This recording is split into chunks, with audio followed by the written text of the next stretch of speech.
Halo semuanya, kalian pasti sering nonton video, scroll media sosial, atau chatan sama teman kalian kan? Tapi kalian pernah kepikiran nggak sih, siapa yang ngatur data itu agar semua tersampaikan? Ya, jawabannya itu adalah router. Router adalah sebuah perangkat keras yang menghubungkan dua atau lebih jaringan dan mentransferkannya ke orang-orang. Nah, itu semua untuk memastikan semua data ke alamat yang benar. Nah, router itu bekerja pada layer ketiga atau biasa disebut network layer. Itu membuat router menjadi pintar karena dia mampu membaca IP seperti membaca alamat pos untuk menentukan jalur terbaik. Jadi, router itu menghubungkan jaringan lokal ke jaringan dunia luar agar dapat terakses secara luas. Sekali, router bukan hanya sekedar penghubung. Dia mempunyai 6 peran multifungsi. Yang pertama, ada koneksi universal. Dia menghubungkan antara LAN ke WAN. Yang kedua, ada jalur rute terbaik. Jalur rute terbaik melakukan routing antara agar data memilih jalur yang tercepat seperti GPS. Yang ketiga, ada berbagi koneksi. Satu langganan internet bisa dipakai oleh beramai-ramai perangkat. Yang keempat, ada benteng keamanan.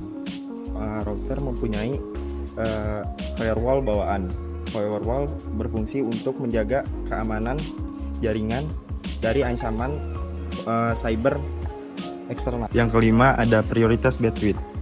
Dia bisa pakai fitur TOS untuk mengatur siapa yang paling butuh kecepatan. Biasanya saat video conference. Nomor 6, ada penerjemah protokol. Dia bahkan mampu kan jaringan yang menggunakan bahasa protokol yang berbeda. Itu menurut saya sangat luar biasa. Kita dapat mengkategorikan router berdasarkan jenis koneksinya.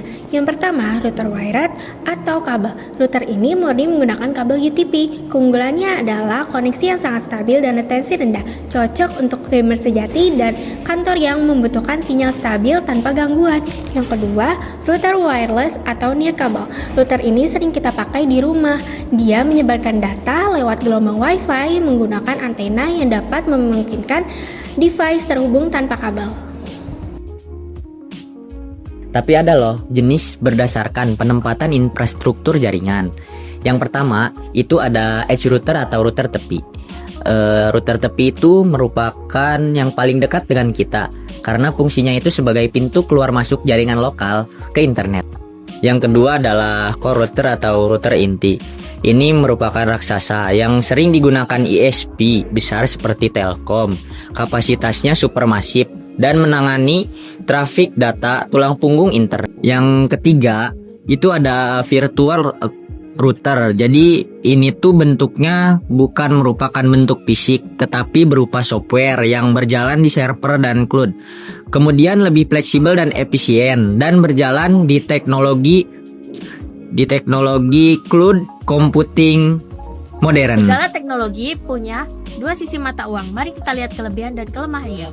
Adapun kelebihan dari router, yang pertama adalah konektivitas yang fleksibel, keamanan melalui firewall, dan fitur manajemen bandwidth yang keren. Jangan lupakan fitur NAT yang menyembunyikan IP internal kita. Ini penting untuk security. Dan kekurangannya, router yang canggih itu harganya mahal, konfigurasi router enterprise juga rumit, dan untuk wireless, jangkauan sinyalnya terhambat oleh tembok. Yang paling riskan, dia adalah single point of failure. Jadi, kalau router mati total, koneksi ke internet semua mati total. Sekarang, gimana sih semua ini bekerja dalam hitungan milidetik? Jadi, intinya adalah router ini mempunyai yang namanya sebuah routing table. Nah, routing table ini adalah sebuah database yang berisi peta dan arah jaringan. Jadi, routing table ini memiliki 4 alur. Yang pertama adalah menerima paket data.